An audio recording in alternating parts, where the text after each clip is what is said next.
Ganda ng mags mo eh.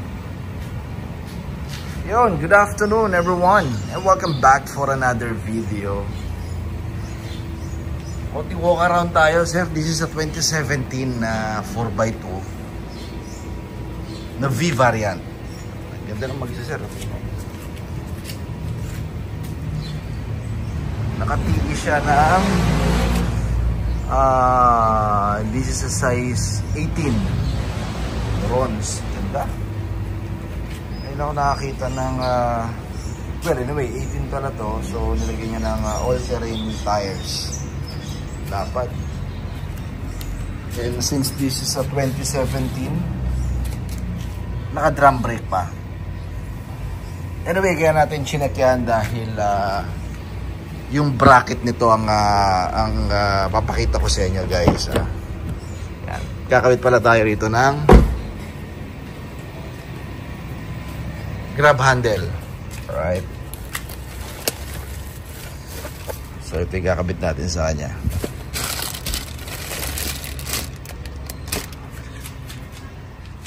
As you can see, wala itong grab handle pero meron itong bracket. So later on, babaklasin natin itong quarter panel niya. Papakita ko sa inyo yung itsura ng bracket ng 2017. Okay. So sa pagbabaklas nito, guys, napaka-simple at napaka-basic lang. First, yung cover nito. This is the driver side na seat belt. So para magkaroon tayo ng access dito sa size this is a size 10 yata, 10mm to. No, sorry. This is 14mm. So, by the way, ang kailangan natin na tools pala sa kanya, yung close lang. Yan. This is 10. This is 14. Para dito. Tama ba? O, yeah. Dito nga. Yan, 14. Yung 10 kasi para doon sa mga nut niya. Mamaya papakita ko sa inyo. So, tanggal tayo nito. Pagkatanggal niyan, hahatakin na natin to. Kaya pinatanggal. Yan. Both side na rubber kailangan tanggal, hatakin nyo lang. Okay, so nakasuksok lang naman yan. Then ito na. Yan, pag ano na yan. Ayan. So nakabuka na yan. So once matanggal natin itong tornilyo na to, mahatak na rin natin yan. Mas makikita natin yung bracket dito.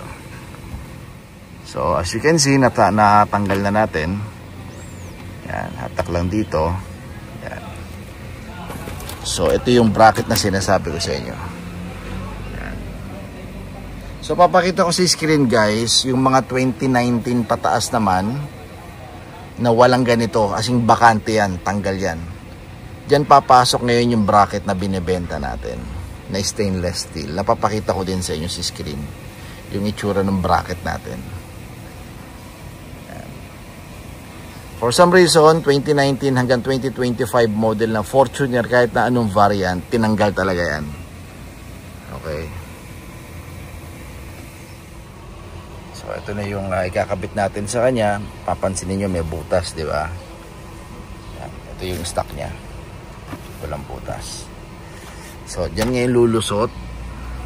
Itong bracket na yan. Both side yan. Yan, pag ganon. Original to, guys, ha. So suksok lang din yan kung paano yung tinanggal to. Ganoon din ka daling ilagay ito. So nalagay na natin. Naibalik na rin natin pati yung seat belt nya. So makita mo yung bracket, di ba, nakalitaw. So ngayon ilalagay ngayon natin to.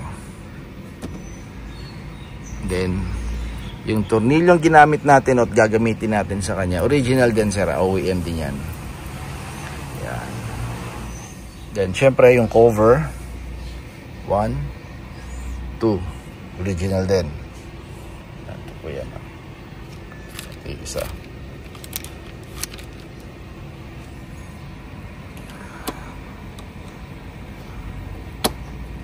Oh, yan, di ba?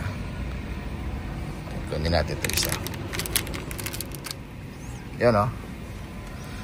Ayos, nakabit na natin itong driver side. So next natin yung kabila. Yun, no? So, may hawakan na siya ngayon. So, pakita ko sa inyo yung tinanggal natin na piyesa sa kanya. Itong dalawa. Yan. Yan, diba? From this to this. Yeah. So, ang presyo nito, sir, is 12,000 para dun sa mga walang bracket, at saka yung ganitong kulay. Pakita ko sa screen, guys, yung mga pang LTD at pang GR Sports na kulay black. Kasi black ang interior ng mga yan. Ito kasi gray eh. So, ang kinabit natin sa kanya is the OEM gray. Yan, para match dun sa upper part ng interior niya. Yan, di ba? So, ganoon na kasimple ang pagkakabit niya. So ngayon, syempre alam mo naman ang Fortuner, lalo na pagka off-road design tulad nito. Iba nga nililift pa nila, di ba? Mataas. So imagine na lang natin pagka pag wala kang grab handle, mababa ka, maliit, bata, matanda, ang hirap umakyat ng walang grab handle. Hindi ko alam for some reason Toyota kung bakit hindi nyo nilagyan ng grab handle to. Yan, di ba? Yan, para pagkakit mo, meron na hawakan. Okay. At ang masama pa nito, guys, unfortunately, yung mga 2019, sabi ko nga, hanggang 2025, yung mga latest model na Fortuner, kahit na anong variant, manual, matic man yan, tinanggal nila yung bracket, guys. Yan, papakita ko sa inyo yung itsura again ng bracket natin. Tinanggal nila yan. So wala nang provision ngayon para magkabit tayo ng grab handle. So pakita ko sa inyo yung kulay black na ipapadala natin sa LBC later on. Yan, isang set to.